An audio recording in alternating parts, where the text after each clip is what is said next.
आज आम तुला परी नरम इडली बनैबा से पुणी 10 मिनिट भितर ना आम बिरी चाउल भिजेबा ना आमको किसी ग्राइंडिंग करिया पड़ो।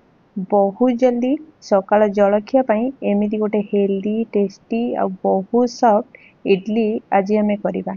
सतरे एथिरे आमको तरकारी भी दरकार पड़ोनी। बहुत जल्दी बनिक रेडी हो समस्त को पसंद आसो। देखु ये केते सॉफ्ट देखा जाउची।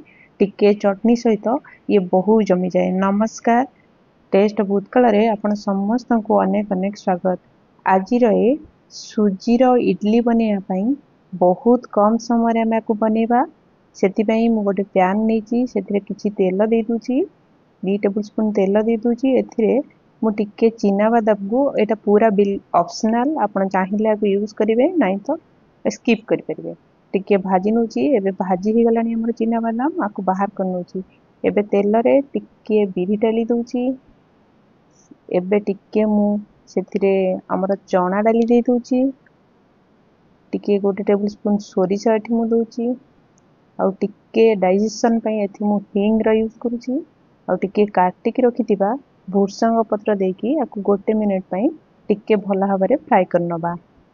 एबे एठी हाफ इंच रो गोटे अदा को मु एमति टिके घोरी की पकोजी, जोटा की टेस्ट बहुत बढ़िया लगी थाए। एबे अदा को भी ए मसला सहित हमें टिके एमती फ्राई करनबा।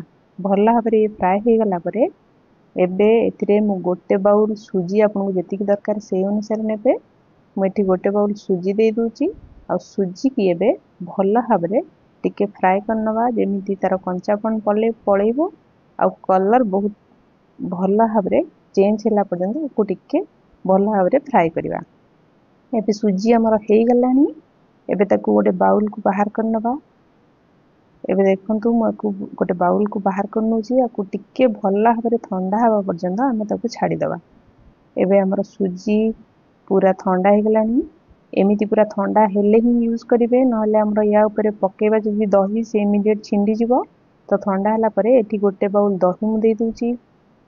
स्वाद अनुसार एठी लूण टिके दे दूची। आ काटिक रखिथिबा बहुत सारा धनिया पत्र एठी मु दउची। एबे सबु जाक सुजी दही धनिया पत्र को भल भाबरे एठी मु मिसै नउची। मो वीडियो आपनको पसंद आसिले प्लीज गोटे लाइक निश्चय करिवे। चैनल ले नुआ थिले सब्सक्राइब करिया को भूलिबेनी। एबे एथिरे मु गोटे बाउल पानी दे दूची, कारण सुजी बहुत पानी टाणी थाए। तेणु एठी मु पानी टिके गोटे बाउल दे देई ताकू टिके भला भाबरे मिसै दूची। ताकू 5 रु 10 मिनिट रेस्ट करिया पई छाडी दूची। एबे हमर 10 मिनिट हे गलानी।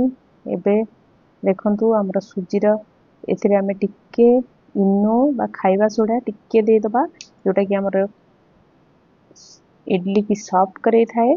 एबे भला भाबरे आकू मिसै नबा। देखंतु हमर सुजी टिके पानी अब्जॉर्ब करनै छी। कंसिस्टेंसी एतिकी रखिबे, इडली टा हमर बहुत सॉफ्ट हबो आ टेस्ट भी बहुत बढ़िया आसबो। एबे तो हमर बैटर रेडी ही गला। एबे हमें ताकू साइड कर दबा। एबे हमर गोटे इडली स्टीमर रो प्लेट नबा। एथिरे आपण टिके तेल स्प्रेड कर देबे, जोटा कि आपन को देखिया पई मु भूली गली।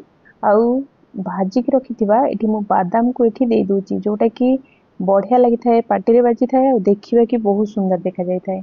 एबे गोटे गोटे करिकी सबु ए स्टैंड रे सबु जाकरे हमर एंती इडली बैटर को हमें एठी दे दबा।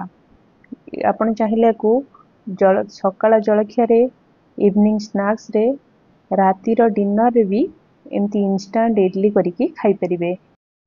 एबे एमिति बैटर को सबु थिरे हमें देई सालिनी। एबे एमती स्टीमर रे मु प्री हीट करिकी पानी रखिथिली। एबे हमर इडली रो प्लेट उडा को या भितर हम दे दबा। एमती गोटे गोटे करिकी हमें को दे दबा। एबे देखंतु मु इडली स्टीमर रे प्लेट उडा को भला भाबरे देई सालिनी। एबे यार कवर को मु एठी दे दूची। कवर दे सारिकी आकु 10 मिनिट पई भला भाबरे स्टीम होवा पई छाडी दबा। 10 मिनिट भितरे ये पूरा बनी की रेडी हो जाय थाए। या भितरे 10 मिनिट भी हेई गलानी। देखंतु मु आकु काढी के आपन को चेक करिकी देखौची। हमर इडली हेई गलानी, केते बढ़िया फुला फुला हेची आ बहुत नरम भी हेची। आकु एबे हम ताकू ठंडा करिया पई छाडी दबा। एबे ये पूरा भल भाव ठंडा हो जाइए। ठंडा हैला परे ही मु आकु काढुची। जदि गरम गरम काढ़िबे तो ये भल भाव छाड़ी न थाए, तले टिके लगी जाई थाए। तेणु आकु भलरे ठंडा हला परे मु काढ़िकी आपनको देखौची। तले बिल्कुल लागिबनी आ बहुत नरम ही थाए आ बहुत जल्दी बनिकी रेडी ही थाए। एमती गोटे गोटे करिकी सबु इडली की आमे एबे बाहर करनबा। आपण भी निजे एमिति तुला परी नरम इडली घरे ट्राई करंतु, निजे खांतु, अन्य मानकु खुआंतु। आउ आपण मो वीडियो के एरिया रु देखुचंती मते कमेंट बॉक्स रे निश्चय जणांतु। एबे मु सबु जाक इडली एमती गोटी गोटी करी बाहर कर दोची। आ पछरे देइथिबा चिना बादाम भी देखा जाउची, केते बढ़िया देखा जाउची।